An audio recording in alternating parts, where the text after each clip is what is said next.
நாமத்திலே ஆமேன். அப்படியே நின்ற வண்ணமாக 112 சங்கீர்த்தனம் நம்ம எடுத்து மாறி மாறி வாசிக்கலாம். 112 ಕೀರ್ತನೆ 112ನೇ ಕೀರ್ತನೆಯನ್ನು ವಾಕ್ಯ ಪ್ರತ್ಯುತ್ತರವಾಗಿ ನಾವು ಓದಿಕೊಳ್ಳೋಣ.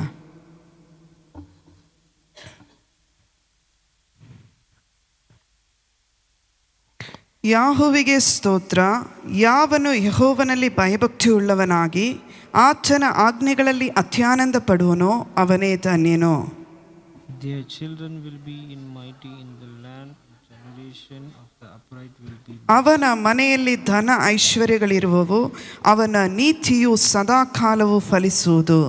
Even in darkness light dawns for the upright, those who are gracious and compassionate.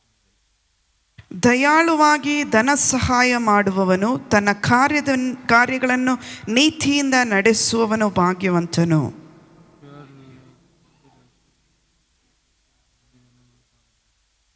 ಅವನಿಗೆ ಕೆಟ್ಟ ಸುದ್ದಿಯ ಭಯವಿರುವುದಿಲ್ಲ. ಯೆಹೋವನಲ್ಲಿ ಭರವಸವಿಟ್ಟುದರಿಂದ ಅವನ ಮನಸ್ಸು ಸ್ಥಿರವಾಗಿರುವುದು. Their hearts are secure, they will have no fear. In the end they will look in the triumph on it. ಬಡವರಿಗೆ ಉದ್ಧಾರವಾಗಿ ಕೊಡುತ್ತಾನೆ, ಅವನ ನೀತಿಯ ಫಲವು ಸದಾಕಾಲವೂ ಇರುವುದು. ಮಹಿಮೆಯೊಡನೆ ಅವನ ಕೊಂಬು ಎತ್ತಲ್ಪಡುವುದು. ಕೊನೆಯ ವಾಕ್ಯ ಎಲ್ಲರೂ ಸೇರಿ ಓದೋಣ. ದುಷ್ಟನು ನೋಡಿ ವ್ಯಥೆಪಡುವೆನು, ಅವನ ಹಲ್ಲು ಕಡಿಯುತ್ತಾ ಲಯ ಹೊಂದುವನು, ದುಷ್ಟರ ನಿರೀಕ್ಷೆಯು ಭಂಗವಾಗುವುದು. ಹಲ್ಲೆಲೂಯಾ. ಈ ಕೀರ್ತನೆಯನ್ನು ನಾವು ನೋಡೋದಾದರೆ ಭಕ್ತರ ಧನ್ಯತೆ ಕುರಿತು ಬರೆಯಲ್ಪಟ್ಟಿದೆ. ಹಲ್ಲೆಲೂಯಾ. ಒಬ್ಬ ಭಕ್ತನಿಗೆ ಸಿಕ್ಕುವಂಥ ಆಶೀರ್ವಾದವನ್ನು ದೇವರ ಕೀರ್ತನೆಯಲ್ಲಿ ಸ್ಪಷ್ಟವಾಗಿ ಬರೆದಿದ್ದಾನೆ. ಹಲ್ಲೆಲೂಯಾ. ಮೊದಲನೇ ವಾಕ್ಯದಲ್ಲಿ ನಾವು ನೋಡುತ್ತೀವಿ, ಯಾವನು ಯೆಹೋವನಲ್ಲಿ ಭಯಭಕ್ತಿಯುಳ್ಳವನಾಗಿದ್ದಾನೋ ಆತನ ಆಜ್ಞೆಯಲ್ಲಿ ಅತ್ಯಾನಂದ ಪಡುವನೋ ಅವನೇ ಧನ್ಯನು. ಹಲ್ಲೆಲೂಯಾ. ದೇವರ ವಾಕ್ಯವನ್ನು ಸುಮ್ಮನೆ ಕೇಳಿ ಬಿಡದೆ ಅದನ್ನು ನಮ್ಮ ಹೃದಯದಲ್ಲಿ ಕೈಕೊಳ್ಳುವರಾಗಿರಬೇಕು. ಹಲ್ಲೆಲೂಯಾ. ಕೈಕೊಂಡ ವ್ಯಕ್ತಿಗೆ ಕೆಲವು ಆಶೀರ್ವಾದದ ಕುರಿತು ನಾನು ಹೇಳ್ತೇನೆ. ನೀತಿವಂತನ ವಂಶವು ಶುಭ ಹೊಂದುವುದು. 2ನೇ ವಾಕ್ಯದ 2ನೇ ಲೈನು. ಒಬ್ಬ ವ್ಯಕ್ತಿ ಭಯಭಕ್ತಿಯಾಗಿ ಜೀವಿಸಿದರೆ ಅವನಿಗೆ ಮೊದಲನೇ ಆಶೀರ್ವಾದ ಏನಂದರೆ ನೀತಿವಂತನ ವಂಶ. ಹಲ್ಲೆಲೂಯಾ. ನಮ್ಮ ಕುಟುಂಬಗಳು ಆಶೀರ್ವಾದ ಹೊಂದಲಿಕ್ಕೆ ಪ್ರಾರಂಭಗೊಳ್ಳುತ್ತದೆ. ಹಲ್ಲೆಲೂಯಾ. ಆಶೀರ್ವಾದ ಹೊಂದಲಿಕ್ಕೆ ಪ್ರಾರಂಭಗೊಳ್ಳುವಾಗಲೇ ಏನಾಗ್ತದೆ, ಮೊದಲು ಇಬ್ಬರು ಕೆಲಸ ಮಾಡ್ತಿರ್ಬೋದು. ಆ ಕೆಲಸದಲ್ಲಿ ಅನೇಕ ಸಾರಿ ನಾವು ಕೂಡಿಸಲಿಕ್ಕೆ ನೋಡ್ತೀವಿ, ಏನೂ ಸಿಕ್ಕಲ್ಲ. ಆದರೆ ಒಬ್ಬನು ಪ್ರಯಾಸ ಪಟ್ಟುವಾಗ ಸಿಕ್ಕುವ ಐಶ್ವರ್ಯವು ಇಡೀ ಕುಟುಂಬಕ್ಕೆ ಆಶೀರ್ವಾದ ಪೂರಕವಾಗಿರುತ್ತದೆ. ಹಲ್ಲೆಲೂಯಾ. ಏಕೆಂದರೆ ಹೇಗೆ ಒಬ್ಬ ನೀತಿವಂತನನ್ನು ನೋಡಿ ದೇವರು ರಕ್ಷಿಸಿದನೋ, ನಾವೇನು ಕಟ್ಟುವಾಗ ಒಬ್ಬನೇ ನೀತಿವಂತನಿದ್ದನು. ಹಲ್ಲೆಲೂಯಾ. ಇಸ್ರಾಯೇಲರಿಗೆ ಒಬ್ಬನೇ ನಾಯಕನಾಗಿ ಮೋಶೆಯನ್ನು, ಆರೋನನಿದ್ರ ಸಹಾಯಕನಾಗಿದ್ದರು, ಒಬ್ಬನೇ ಮೋಶೆಯನ್ನೇ ಕರೆದ್ರು ನೀತಿವಂತನಾಗಿ. ಯೋಬನಲ್ಲಿ ಒಬ್ಬನೇ ನೀತಿವಂತನನ್ನು ಎಬ್ಬಿಸಿದನು. ನೀತಿವಂತನ ವಂಶವು ಶುಭ ಹೊಂದುವುದು, ಅವನ ಮನೆಯಲ್ಲಿ ಧನ ಐಶ್ವರ್ಯಗಳಿರಲಿಕ್ಕೆ ಪ್ರಾರಂಭಗೊಳ್ಳುತ್ತದೆ. ಹಲ್ಲೆಲೂಯಾ. ಒಬ್ಬ ವ್ಯಕ್ತಿಯು ಭಯಭಕ್ತಿಯಾಗಿ ದೇವರಲ್ಲಿ ಜೀವಿಸಲಿಕ್ಕೆ ಇಷ್ಟಪಡುವಾಗಲೇ ಅವನ ವಂಶವು ಶುಭ ಹೊಂದುತ್ತದೆ. ಹಲ್ಲೆಲೂಯಾ.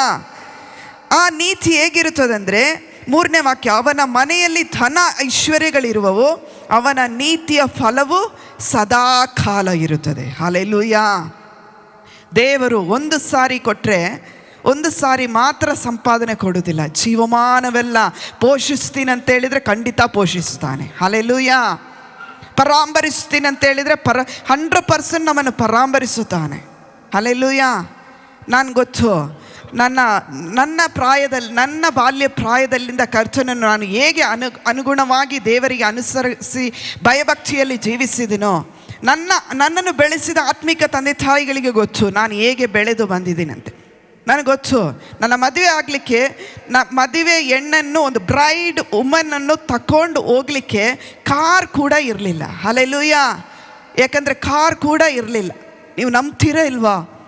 ನಾನು ಹೇಳ್ತೀನಿ, ರಾತ್ರಿ ವೇಳೆಯಲ್ಲಿ ಸಭಾಪಾಲಕರಿಗೆ ಫೋನ್ ಮಾಡಿದೆ, ನನಗೆ ಇನ್ನೂ ಗಾಡಿ ಬುಕ್ ಆಗಿಲ್ಲ. ಹಲ್ಲೆಲೂಯಾ. ಆಗ ಅವ್ರು ಹೇಳಿದರು, ನನಗೆ ಕಾರೇನು ಮದುವೆ ಹೆಣ್ಣನ್ನು ಕರ್ಕೊಂಡು ಹೋಗುವಂಥ ಕಾರ್ ರೆಡಿ ಆಗಿಲ್ಲ ಅಂತ ಹೇಳಿದರು.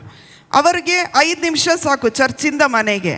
ಅವರ ಪಾಸ್ಟ್ರು ಇರುವಂಥ ಮನೆಯು ಚರ್ಚು ಅಷ್ಟು 5 ನಿಮಿಷ ದೂರ ಕೂಡ ಇಲ್ಲ, ಅಷ್ಟರ ಮಟ್ಟಿಗಿದೆ. ಆದ್ದರಿಂದ ಅವರಿಗೆ ಕಾರಿನ ಅವಶ್ಯಕತೆ ಇಲ್ಲ. ನನಗೆ ಕಾರಿನ ಅವಶ್ಯಕತೆ ಇದೆ ನನ್ನನ್ನು ಹೋಗಲಿಕ್ಕೆ. ನಾನು ದೇವರಲ್ಲಿ ಕೇಳಿದೆ. ಆವಾಗ ಅವರು ಹೇಳಿದರು, ನೀನು ಹೋಗಿ ಪ್ರೇಯರ್ ಮಾಡು, ದೇವರು ಒದಗಿಸುತ್ತಾನೆ ಎಂಬುದ. ನನ್ನ ತಂಗಿ ಎಲ್ಲರಿಗೆ ಕರೆದಿರಾ ಅಂತ ಕೇಳಿದೆ. ಕೊನೆಯದಾಗಿ ಹೇಳಿದ್ರು, ಒಬ್ಬರಿಗೆ ನಾನು ಕರೆದಿಲ್ಲ, ನಾನು ಅವರಿಗೆ ಫೋನ್ ಮಾಡ್ತೀನಿ ಅಂತೇಳಿ. ಅವರಿಗೆ ಫೋನ್ ಮಾಡಿದಾಗ ಅವ್ರು ಏನು ಹೇಳಿದ್ರು ಗೊತ್ತಾ, ನಾನು ಬರೋದಿಲ್ಲ, ನಾನು ಚೆನ್ನೈಗೆ ಹೋಗಬೇಕು, ನನ್ನ ಹೊಸ ಕಾರನ್ನು ನಾನು ನಿಮಗೆ ಕಳಿಸ್ಕೊಡ್ತೀನಿ. ಹಲ್ಲೆಲೂಯಾ. ಹೊಸ ಕಾರು, ಏನು ಫುಲ್ ಏನು ನೇಮ್ ಪ್ಲೇಟ್ ಏನು ಹಾಕಿಲ್ಲ, ಪರ್ಫೆಕ್ಟಾಗಿ ಶೋರೂಮಿಂದ ಇಳಿದು ಹಾಗೆ ನಮ್ಮ ದಾರಿಗೆ ಬಂದು ನಿಂತಿತ್ತು. ಹಲ್ಲೆಲೂಯಾ. ಒಬ್ಬ ಡ್ರೈವರನ್ನು ಕಳಿಸಿದರು. ಏಕೆಂದರೆ ದೇವರು ನೆನೆಸಿದರೆ ಧನ ಐಶ್ವರ್ಯಗಳು ಹೇಗಂದರೆ ನಾವು ನೆನೆಸ್ಲಿಕ್ಕಾಗಲ್ಲ. ಒಂದು ವೇಳೆ ನಂಬ್ತಿರೋ ಇಲ್ವೋ, ಒಬ್ಬ ವ್ಯಕ್ತಿಯಲ್ಲಿ ದೇವರ ಭಯಭಕ್ತಿಯಾಗಿ ನಡ್ಕೊಂಡಾಗಲೇ ಧನ ಐಶ್ವರ್ಯಗಳು ಕೂಡಲ್ಪಡುತ್ತದೆ. ಇನ್ನೊಂದು ಕಾರ್ಯ ಹೇಳ್ತೀನಿ, 5ನೇ ವಾಕ್ಯ, ದಯಾಳುವಾಗಿ ಧನ ಸಹಾಯ ಮಾಡುವವನು ತನ್ನ ಕಾರ್ಯವನ್ನು ನೀತಿಯಿಂದ ನಡೆಸುವವನು. ಹಲ್ಲೆಲೂಯಾ. ನಮಗೆಲ್ಲರಿಗೂ ದೇವರು ಕೆಲಸ ಕಾರ್ಯಗಳನ್ನು ಕೊಟ್ಟಿದ್ದಾರೆ. ನಮ್ಮ ವೈಯಕ್ತಿಕ ಜೀವಿತದಲ್ಲಿ ಒಂದೊಂದು ಕಾರ್ಯಗಳನ್ನು ಕೊಟ್ಟಿದ್ದಾರೆ. ಯಾರು ನೋಡ್ತಾರಾ ನೋಡೋದಿಲ್ವಾ, ಯಾರು ಮಾಡ್ತಾರಾ ಮಾಡೋದಿಲ್ವಾ, ಬಿಟ್ಬಿಡ್ರಿ. ಆದರೆ ನಾನು ದೇವರಿಗೆ ಮಾಡಬೇಕು. ಹಲ್ಲೆಲೂಯಾ. ನಾನು ಪ್ರಾರ್ಥನೆ ಮಾಡಬೇಕು, ನಾನು ದೇವರಲ್ಲಿ ಕಾಯಬೇಕು. ಹಲ್ಲೆಲೂಯಾ. ನಾನು ಅನೇಕ ಸಾರಿ ಸೇವಕರು ನನಗೆ ಹೇಳ್ತಾರೆ, ಕೆಳಗೆ ಹೋಗಿ ಚರ್ಚಿಗೆ ಹೋಗಿ ಪ್ರೇಯರ್ ಮಾಡು. ನಾನು ಹಾಗಾದರೆ ಎಷ್ಟು ಸಾರಿ ಅವರು ಹೇಳಿದರು, ನಾನು ಹೇಳ್ತೀನಿ, ನಾನು ಪ್ರಾರ್ಥಿಸ್ತೀನಿ, ಆದರೆ ನನಗೆ ನನ್ನ ಎಲ್ಲ ಬಿಡುವುಗಳು, ನನ್ನ ಕೆಲಸ ಕಾರ್ಯಗಳನ್ನು ಎಲ್ಲವನ್ನು ನೋಡ್ಕೊಂಡು ನಾನು ಹೋಗ್ತೀನಿ, ಪ್ರಾರ್ಥಿಸ್ತೀನಿ. ಪ್ರಾರ್ಥಿಸುವುದಿಲ್ಲ ಅಂತ ಹೇಳ್ತಾ ಇಲ್ಲ. ಹಲ್ಲೆಲೂಯಾ. ಒಬ್ಬ ನೀತಿವಂತನು ದೇವರಲ್ಲಿ ನೀತಿವಂತನಾಗಿದ್ದರೆ 6ನೇ ವಾಕ್ಯದಲ್ಲಿ ನೀತಿವಂತನನ್ನು ಯಾವಾಗಲೂ ನೆನೆಸುವರು. ಹಲ್ಲೆಲೂಯಾ. ಒಬ್ಬ ವ್ಯಕ್ತಿಯನ್ನು 6 ವರ್ಡ್ಸ್ ಅದರಲ್ಲಿ ಬರೆದ, ನೀತಿವಂತನನ್ನು ಯಾವಾಗಲೂ ನೆನೆಸುವರು. ಒಬ್ಬ ನೀತಿವಂತನಾಗಿ ಭಯಭಕ್ತಿಯಾಗಿ ಜೀವಿಸಿದರೆ ಅವನಲ್ಲಿ ಧನ ಐಶ್ವರ್ಯಗಳಿರುತ್ತದೆ. ಅವನಲ್ಲಿ ಯಾವಾಗಲೂ ದೇವರು ನೆನೆಸುತ್ತಾರೆ. ಕೆಟ್ಟ ಸುದ್ದಿಯ ಭಯ ಇರೋದಿಲ್ಲ. ಹಲ್ಲೆಲೂಯಾ. ಕೆಟ್ಟ ಸುದ್ದಿಯ ಏನಾಗ್ತದೆ, ನಾಳೆ ಏನಾಗ್ತದೆ, ನಾಡಿದ್ದೇನಾಗ್ತದೆ, ನನ್ನ ಭವಿಷ್ಯತ್ ಏನಾಗ್ತದೆ ಅಂತೇಳಿ ಭಯ ಇರುವುದಿಲ್ಲ. ಹಲ್ಲೆಲೂಯಾ. 9ನೇ ವಾಕ್ಯದಲ್ಲಿ, ಅವನ ನೀತಿಯು ಫಲವು ಸದಾಕಾಲ ಇರುವುದು. ಹಲ್ಲೆಲೂಯಾ. ದೇವರು ಕೊಡುವಂಥ ಆಶೀರ್ವಾದ 1 ದಿನ 2 ದಿನಕ್ಕಲ್ಲ. ನೀವು ದೇವರನ್ನು ಮೋಸ ಮಾಡಿ ಇವತ್ತು ಇಲ್ಲಿಯೂ ನಾಳೆ ದೇವಸ್ಥಾನಕ್ಕೂ ಅಥವಾ ವಿಗ್ರಹಾರಾಧನೆಗೆ ಅಧೀನರಾದರೆ ದೇವರ ಕೋಪಾಗ್ನಿಗೆ ಗುರಿ ಆಗ್ತೀರಿ. ಹಲ್ಲೆಲೂಯಾ. ದೇವರ ಸಮ್ಮುಖದಲ್ಲಿ ಆಟಾಡುವ ಸಮಯವಲ್ಲ. ಇಷ್ಟ ಇದ್ರೂ ಇಲ್ಲದಿದ್ರೂ ಮುಖ ದಾಕ್ಷಿಣ್ಯ ಇಲ್ಲದೆ ಹೇಳ್ತೀನಿ ನಾನು. ಏಕೆಂದರೆ ಈ ದೇವರು ನನ್ನನ್ನು ಮತ್ತು ನಿಮ್ಮನ್ನು ಹೇಗೆ ನಡೆಸಿದಾನೋ, ಇಸ್ರಾಯೇಲರಲ್ಲೂ ಫರೋಹನಲ್ಲಿಯೂ ಗುಲಾಮರಾಗಿದ್ದ, ಪಾಪಕ್ಕೆ ಗುಲಾಮರಾಗಿದ್ದ, ಶಾಪಕ್ಕೆ ಗುಲಾಮರಾಗಿದ್ದ, ಪಾರಂಪರ್ಯ ಕಟ್ಟುಗಳಿಗೆ ಗುಲಾಮರಾಗಿದ್ದ ನಮ್ಮನ್ನು ಬಿಡುಗಡೆ ಮಾಡುವುದಕ್ಕಾಗಿ ಈ ದೇವರು ಬಂದದ್ದು. ಹಲ್ಲೆಲೂಯಾ. ದೇವರು ಕೊಟ್ಟ 10 ದಶಾಜ್ಞೆಯಲ್ಲಿ ಮೊದಲನೇ ಆಜ್ಞೆ ಏನಂದರೆ, ನಾನಲ್ಲದೆ ನಿಮಗೆ ಬೇರೆ ದೇವರುಗಳು ಇರಬಾರದು. ಹಲ್ಲೆಲೂಯಾ. 2ನೇ ಆಜ್ಞೆ ಏನಂದರೆ, ಯಾವ ಮೂರ್ತಿಯನ್ನು ಮಾಡಿಕೊಳ್ಳಬಾರದು. ಹಲ್ಲೆಲೂಯಾ.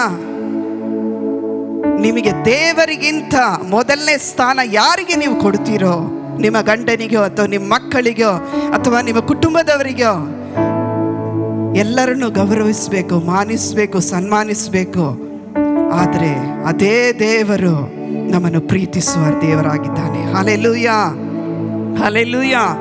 ನೀತಿವಂತನ ವಂಶವು ಶುಭ ಹೊಂದುವುದು, ನೀತಿವಂತನ ಫಲವು ಸದಾಕಾಲವಿರುತ್ತದೆ. 3ನೇದು, ನೀತಿವಂತರನ್ನು ದೇವರು ಯಾವಾಗಲೂ ನೆನೆಸುವವರು. ನೀತಿವಂತರಿಗೆ ಕೆಟ್ಟ ಸುದ್ದಿಯ ಭಯ ಇರುವುದಿಲ್ಲ. ನೀತಿವಂತರ ಫಲವು ಸದಾಕಾಲ ಇರುವುದು. ಮಹಿಮೆಯೊಡನೆ ಅವನ ಕೊಂಬು ಎತ್ತಲ್ಪಡುವುದು. ಹಲ್ಲೆಲೂಯಾ. ನೀವು ಉನ್ನತಕ್ಕೆ ಬರಬೇಕಾ, ನಿಮ್ಮ ಜೀವಿತದಲ್ಲಿ ನೀವು ಮೇಲೆ ಮೇಲೆ ಬರಬೇಕಾದ್ರೆ ಯಾರು ಕೆಳಗೆ ಹೋಗ್ಲಿಕ್ಕೆ ಇಷ್ಟಪಡಲ್ಲ. ಹಲ್ಲೆಲೂಯ. ನಾನು ಕಳೆದ ದಿವಸದಲ್ಲಿ ಒಂದು ಕಾರ್ಯವನ್ನು ಓದುವಾಗ ಈ ಮೈಕನ್ನು ನಾನು ಹೀಗೆ ಕೈಯಲ್ಲಿ ಇಟ್ಕೊಂಡು ಹೀಗೆ ನೋಡ್ತಾ ಇದ್ದರೆ ಅದು ಬೀಳುವಂಗಿರ್ತದೆ. ಅದೇ ಈ ಕೈಯಲ್ಲಿ ಇಟ್ಕೊಂಡು ನೋಡಿ, ಇಟ್ಕೊಂಡು ಅದನ್ನು ಹಿಂಗೆ ಬ್ಯಾಲೆನ್ಸ್ ಮಾಡಿ ಮೇಲೆ ನೋಡಲಿಕ್ಕೆ ನೋಡಿದರೆ ಅದು ಹೌದಲ್ಲ, ಕೆಳಗೆ ನೋಡಿದಷ್ಟು ಬಿದ್ದೋಗ್ತೀರಿ. ನಿಮ್ಮ ಪರಿಸ್ಥಿತಿಯನ್ನು ಕೆಳಗೆ ನೋಡ್ತಾ ಇದ್ರೆ ನೀವು ಬಿದ್ದೋಗ್ತೀರಿ. ಆ ಪರಿಸ್ಥಿತಿಗೆ ತಕ್ಕ ಹಾಗೆ ನಿಮ್ಮ ಕರ್ತನಾದ ಯೇಸು ಕ್ರಿಸ್ತನನ್ನು ಮೇಲೆ ನೋಡ್ರಿ. ಹಲ್ಲೆಲೂಯ. ಯಾಕಂದರೆ ಕಣ್ಣೆತ್ತಿ ಪರ್ವತದ ಕಡೆ ನೋಡುತ್ತೇನೆ, ನನ್ನ ಸಹಾಯವು ಎಲ್ಲಿಂದ ಬರೋದು? ಭೂಮಿ ಆಕಾಶಗಳನ್ನು ನಿರ್ಮಿಸಿದ ಯೆಹೋವನಿಂದಲೇ ನನ್ನ ಸಹಾಯ ಬರುತ್ತದೆ. ಹಲ್ಲೆಲೂಯ. ಭೂಮಿ ಆಕಾಶವನ್ನು ನಿರ್ಮಿಸಿದ ಆ ದೇವರು ನಿಮ್ಮ ಎಲ್ಲ ಕಾರ್ಯಗಳಲ್ಲಿ ಆತನು ದಯೆ ತೋರುತ್ತಾನೆ. Hallelujah, hallelujah.